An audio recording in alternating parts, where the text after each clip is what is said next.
alors aujourd'hui on va parler d'une palette, on va faire un tutoriel maquillage avec la palette Focacure So Hot que je vous ai présentée dans mon unboxing haul AliExpress. Donc voilà pour ça, pour la palette qu'on va utiliser aujourd'hui. Également je vais vous parler un peu de teint parce que j'ai mis de l'autobronzant cette semaine. Pour la première fois de ma vie j'ai acheté de l'autobronzant et j'en ai mis on va dire 4-5 fois cette semaine pour rattraper un teint plus foncé. Pourquoi avoir un teint plus foncé? Déjà parce qu'on est en hiver et que j'avais l'air d'une morte. Et qu'également j'ai deux fonds de teint dans ma coiffeuse que je ne peux pas utiliser parce qu'ils sont trop foncés pour moi. J'ai deux fonds de teint, notamment le Superstay Full Coverage Foundation de chez Maybelline et le Unique Mineral Touch. Ces deux fonds de teint là je les ai achetés sur internet et ces deux fonds de teint là sont trop foncés pour moi. Donc du coup plutôt que de les gâcher, que les jeter ou que de les diluer avec d'autres produits, j'aimerais les essayer seuls. Et j'aimerais les essayer en conditions réelles, en ayant un teint acceptable. Du coup j'ai acheté un autobronzant et je voulais absolument vous en parler parce que j'ai une super expérience avec cet autobronzant est vraiment génial. Alors déjà je suis allée dans mon Carrefour et j'étais perdue devant la horde d'autobronzants qu'il y avait. Parce qu'en fait il y avait donc l'autobronzant que j'ai choisi, donc le Sublime Bronze de chez L'Oréal, le lait fondant. Donc c'est un lait qui est blanc et que vous appliquez, donc ce n'est pas teinté, ça ne va pas tacher vos vêtements. Et ça c'est bien parce que le nombre d'autobronzants sous format mousse qui sont tout teintés et après vous êtes obligé de ne pas vous habiller, vous êtes obligé d'attendre 2 voire 3 heures pour pouvoir vous habiller, etc. Là pas du tout, j'en mets le soir. Donc j'en mets le soir et voilà, ça fait vraiment pas orange. Ça fait un hâlé assez naturel et j'adore ce produit. La première fois que j'ai appliqué, j'ai pas vu un effet de dingue. Alors à savoir que c'est progressif l'autobronzant. C'est à partir de 12 heures et à partir de 2 heures que vous voyez les premières couleurs et ça peut agir jusqu'à 8 heures après l'application. Donc c'est pas dès tout de suite que vous voyez le résultat, mais au bout déjà de la deuxième application, j'ai vu un résultat de dingue. Le lendemain matin quand je me suis réveillée, j'avais une peau hâlée, un meilleur teint, c'était super. Et donc du coup ce produit est une dinguerie, je vous le recommande. Il est très fluide donc il n'y a pas besoin d'en mettre beaucoup. Moi j'en ai mis partout, j'en ai mis donc sur mon décolleté, sur mes bras, sur mon visage et sur mes jambes. Voilà. Et je vous le recommande, il doit coûter 10 ou 12 euros et franchement au bout d'une semaine d'utilisation j'ai peut-être utilisé ça. Donc je pense que vous en avez pour un bon moment, sachant que vous en mettez tous les jours jusqu'à ce que vous ayez le hâle qu'il vous plaît. Et une fois que vous avez le hâle qu'il vous plaît, vous en appliquez seulement 1 à 2 fois dans la semaine pour entretenir le côté bronzé. Donc ça je vous le recommande si vous avez peur que ça fasse des taches. Ça ne fait pas de taches, vous n'avez pas de taches sur vos vêtements, pas de taches sur vos draps, pas de taches sur la peau. Donc vraiment c'est très très bien. Et je vous le recommande. Donc aujourd'hui nous allons faire le tutoriel maquillage. Du coup je vais utiliser un fond de teint qui sera de la couleur de ma peau, donc le Superstay Full Coverage. Je veux le réessayer parce qu'il avait une couvrance de dingue et j'avais envie de réessayer un peu la couvrance. Donc on va essayer celui-ci et on essaiera la semaine prochaine le Unique. Voilà. Je vais commencer par faire mes yeux en premier parce que comme le fond de teint est assez épais, je me rappelle que quand je l'avais essayé, il accrochait un peu, la poudre accrochée dessus tout simplement.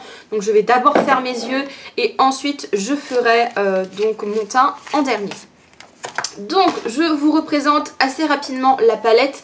Donc c'est la palette So Hot de chez Focacure. Donc c'est une palette avec des couleurs d'été et nous sommes en hiver mais ce n'est absolument pas grave.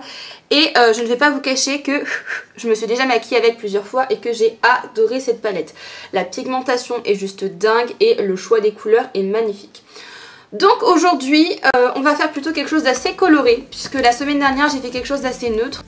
Alors première étape déjà ça va être de poser de la base à paupières. Donc en ce moment moi j'utilise plutôt la NYX Proof It. Hop, et je vais en appliquer assez légèrement donc sur hop, ma paupière. Faut pas en mettre beaucoup parce que sinon ça fait l'effet inverse. Donc ensuite hop on étale bien la base. On va faire quelque chose de coloré mais d'assez simple hein. Vous allez voir que je ne vais pas utiliser beaucoup de couleurs pour ce maquillage. Mais j'avais envie de faire quelque chose dans les tons jaunes. Donc ce jaune me fait envie depuis très longtemps. Mais je n'ai pas encore utilisé le jaune. Donc on va faire ça ensemble. Alors du coup je vais prendre un pinceau. Alors j'ai pas nettoyé mes pinceaux, j'aurais peut-être dû le faire. J'ai utilisé un petit pinceau comme ceci. C'est un pinceau un petit peu estompeur mais assez fin. Donc prenez un petit pinceau touffu. Et je vais utiliser la couleur Coffee Beans qui est là. Donc c'est le marron en fait de la palette. Donc avec ça je vais faire mon extérieur. Hop. Ce que j'aime beaucoup avec ces fards, que ce soit la palette Focallure ou la palette de Lancy, c'est qu'ils ne sont absolument pas poudreux. Et ça c'est la grosse surprise quoi. Donc là je vais en mettre surtout sur le coin externe. Hop. Je vais pas beaucoup remonter parce que vous allez voir je vais faire mon creux avec une autre couleur. Voilà, donc je fais pour l'instant juste une petite tache comme ceci. Puisqu'après on viendra estomper par la suite. Donc je fais pareil de l'autre côté. Et vous voyez, il n'y a aucune chute. Et ça, j'adore avec ces produits, c'est que vraiment, vous avez aucune chute. Et ça, c'est super agréable. Voilà. Donc voilà déjà pour la couleur Coffee Beans. Donc c'est vraiment juste pour le coin externe. Ensuite, je vais prendre un autre pinceau. Donc le pinceau de la palette, qui est déjà... qui a déjà été utilisé, et je vais faire mon creux de paupière avec la couleur Refuse qui est là, donc cette espèce de rouge là qui est ici. Hop. Et donc j'ai appliqué ça en creux de paupière. Vous voyez la pigmentation des fards, c'est vraiment des couleurs de dingue. Donc voilà ce que ça donne déjà assez grossièrement. Et ensuite on va s'occuper là de bien tout estomper, de tout flouter. Donc je vais reprendre de la couleur Coffee Beans, hop, parce que je veux un coin externe assez intense, voilà.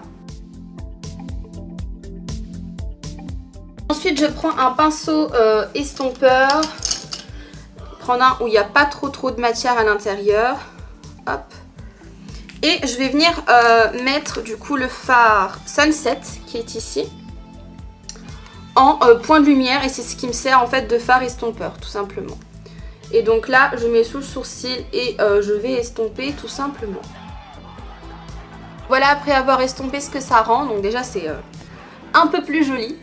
Je vais faire pareil pour l'autre œil. Et ensuite on va appliquer donc notre anti-cerne sur la partie du coin interne de l'œil. Donc toujours le même, j'utilise toujours le Kiko Skin Tone parce que c'est un des plus clairs que j'ai et c'est un des seuls qui n'est pas très gras en fait. Hop, et donc j'applique ça à ce niveau-là.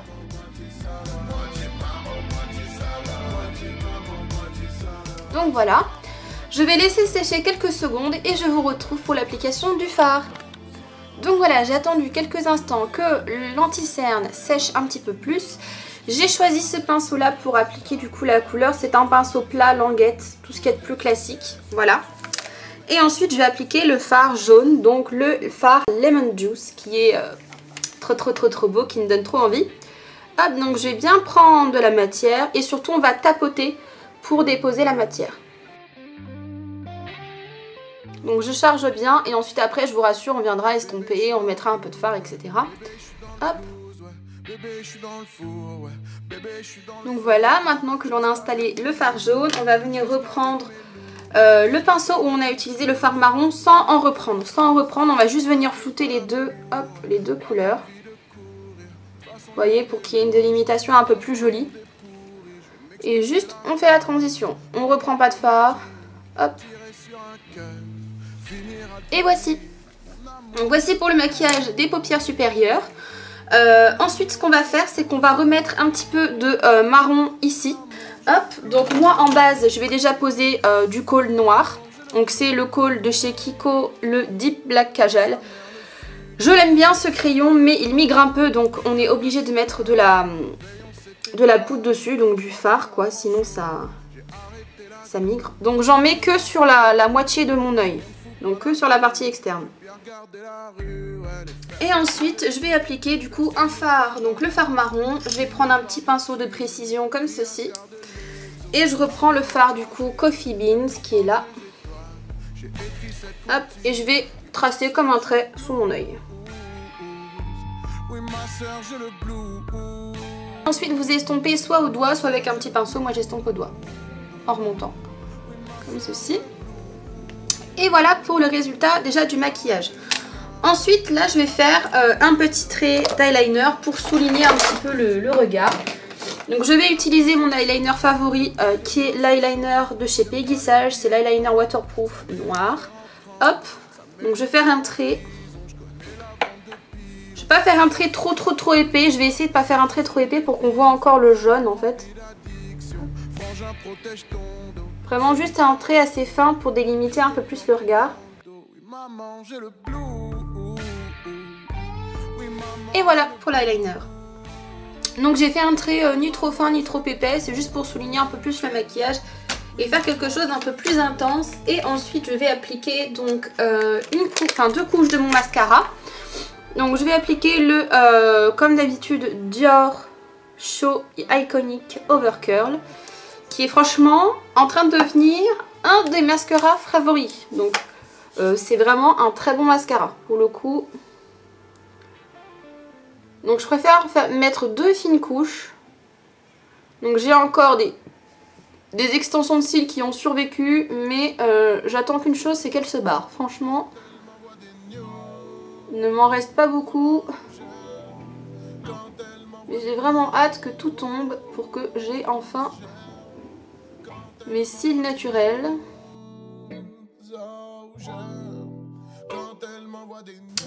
Donc voilà pour la première couche. En attendant du coup que cette couche là sèche, passer au maquillage du teint. Donc là je vais dézoomer un peu pour que vous ayez une vue d'ensemble du maquillage. Et je vais utiliser du coup toujours la même base. Voilà, pour l'instant j'utilise celle-ci, elle me convient. Donc c'est la base de chez Make Up Forever, la base lissante. Voilà. Donc je n'en mets que sur mon front et sur mon nez parce que c'est les seules zones à problème entre guillemets chez moi. Voilà, je mets 3 petits points et 2 petits points sur le nez. Voilà. Ensuite, je l'étale au doigt. C'est vraiment en fait pour flouter les pores du nez et les pores du front parce que j'ai des pores assez dilatés à cet endroit-là. Et ensuite, du coup, aujourd'hui, c'est ce que je vous disais, on va utiliser le fond de teint de chez Maybelline, le Super Stay 24 heures Full Coverage. Et je l'ai en teinte nude beige, donc il ne faut pas être très clair pour avoir du nude beige parce que c'est ma teinte. Et que vous allez voir qu'il est quand même assez foncé. C'est pas un petit fond de teint beige, c'est vraiment le fond de teint de quand tu es bronzé. Voilà. Hop. Ensuite, ce que je vais faire, c'est que je vais donc en mettre sur les parties de mon visage. C'est un fond de teint qui est assez épais. Donc c'est pour ça que je le mets que maintenant parce qu'on est en hiver et qu'en hiver je peux me permettre d'avoir un teint un peu plus chargé. Mais clairement c'est pas un fond de teint que j'utiliserai tous les jours parce qu'il est vraiment très épais. Et donc pour appliquer ce fond de teint je vais utiliser un pinceau assez spécial qui est un pinceau en forme de cœur. Et c'est un pinceau que j'apprécie pour 2 raisons. Déjà il permet de garder une couvrance et il n'absorbe pas de matière, c'est un pinceau en forme de cœur. Et je trouve qu'il fait pas de traces, donc j'aime beaucoup ce pinceau. Hop, et en fait tout simplement je balaye. Et vous voyez c'est ma teinte. Donc j'ai bien fait de mettre de l'auto-bronzant pour essayer d'utiliser ce fond de teint sans avoir trop de démarcation. Par contre ce fond de teint a plus des sous-tons rosés. Et là moi j'ai plus des sous-tons doré jaune. Donc ça c'est pas très grave, de toute façon ça ne se verra pas ensuite avec la poudre et avec le blush, etc. Donc c'est un fond de teint qui est très couvrant. Quand j'avais acheté ce fond de teint, en fait, je regardais des informations sur les fonds de teint les plus couvrants, mais tout en étant assez confortable au quotidien. Et il en était revenu sur ce fond de teint que c'est un fond de teint très couvrant. Eux appellent ça full coverage, donc couvrance totale. Je vous avoue qu'il est quand même très couvrant. Il n'est pas aussi couvrant que le Dermacol, et tant mieux parce que le Dermacol est beaucoup trop épais. Et j'apprécie pas du tout ce fond de teint au quotidien. Je le mets une fois tous les 36 du mois. Et voilà pour l'application du fond de teint. Donc, déjà je sais que ce fond de teint est de ma couleur de peau. Il est assez joli en rendu comme ça. Ensuite ce que je vais faire c'est que bien sûr je vais mettre de l'anti-cerne. Pas spécialement pour le côté couvrant mais plus pour le côté un peu lumière. Donc là je vais utiliser l'instant anti-âge effaceur correcteur de chez Maybelline. Hop, voici. Et c'est la teinte beige rosé. Comme ça on reste dans les mêmes teintes. Alors ils appellent ça beige rosé, mais vous allez voir que c'est jaune quand même. Hein. Enfin moi je trouve ça un peu jaune. Vous voyez, ça fait un peu jaune. Mais là par rapport à la couleur du fond de teint, c'est plus ce qu'il me fallait. Parce qu'avant j'avais un fond de teint mais c'était beaucoup trop foncé en fait pour le fond de teint que j'avais. En fait c'était de la même couleur que le fond de teint, donc ce qui ne sert à rien en soi. Et donc là je vais reprendre ce pinceau là pour flouter. Ouais, le fond de teint est assez épais quand même. Hein. Je porterai pas ce fond de teint tous les jours, mais je pense que pour une journée on veut avoir un beau teint sans défaut. C'est pas mal. Et ensuite on va charger, on va mettre de la poudre. Donc là comme j'ai le teint déjà assez comme ça, je vais prendre de la poudre transparente. C'est de la poudre de chez AOA Studio, c'est la Perfect Setting Powder. Donc c'est juste une poudre fixante en fait. Parce que normalement j'utilise ça, mais ça c'est un fond de teint compact. Donc il y a déjà assez de couvrance comme ça, j'ai pas envie de faire plâtre. Donc je vais tapoter en fait la poudre pour en mettre dans le godet, hop, comme ceci. Et ensuite je prends mon gros pinceau brosse comme ceci et j'en applique sur mon visage.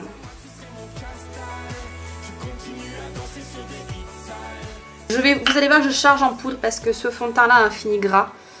Et clairement, moi le fini gras sur moi ça ne me va pas du tout.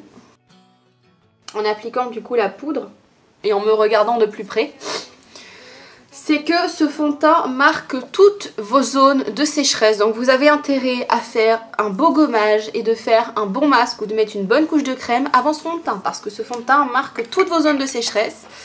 Donc moi au niveau du nez notamment, ça ne se voit pas parce que la caméra est perfectible et donc du coup j'ai l'air d'avoir un teint parfait.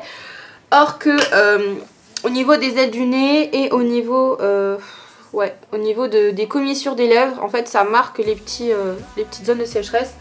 Bon c'est pas très grave, de toute façon moi j'ai pas prévu de sortir de chez moi, hein. Je vous ai juste fait cette vidéo pour vous montrer un petit maquillage.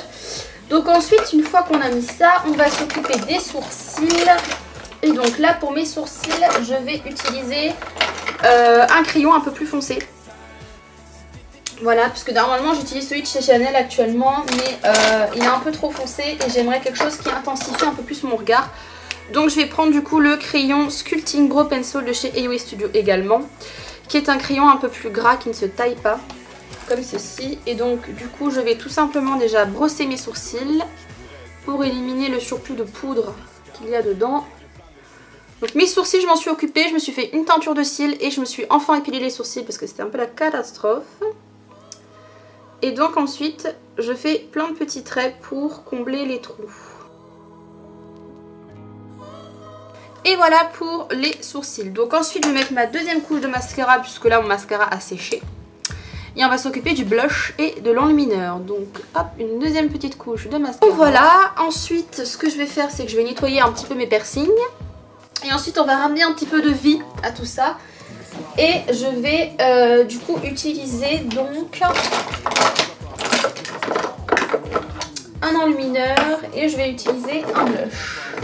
Un rose un peu dans les tons violets pour contraster. Parce que moi j'aime bien quand ça contraste tout simplement. Donc c'est un petit blush que vous avez dans les palettes, vous savez Nocibé, là dans les valises Nocibé, les trucs comme ça quoi. Donc j'ai pas spécialement de référence à vous donner mais c'est un petit blush rose comme ça qui est assez sympa. Hop.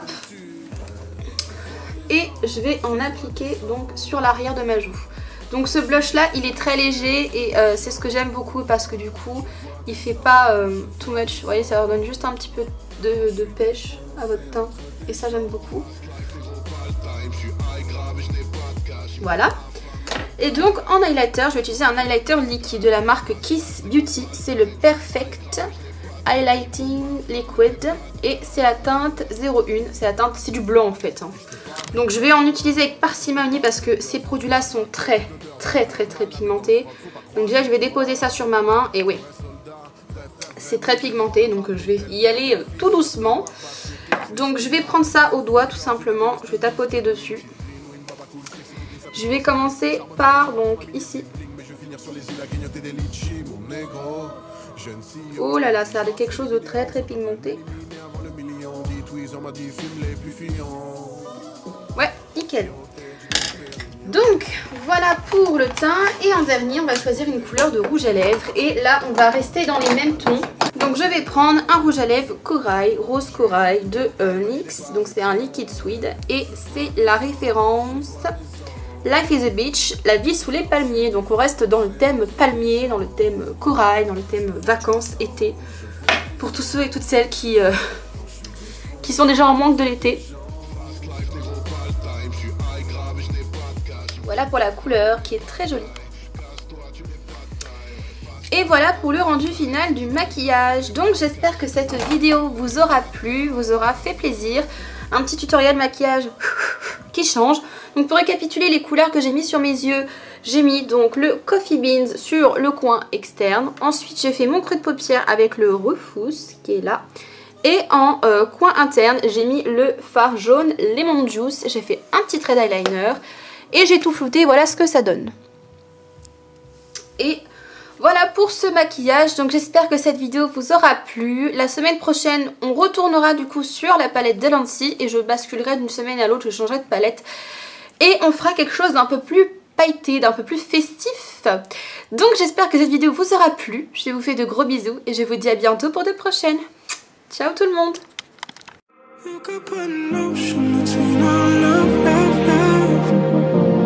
Keep pushing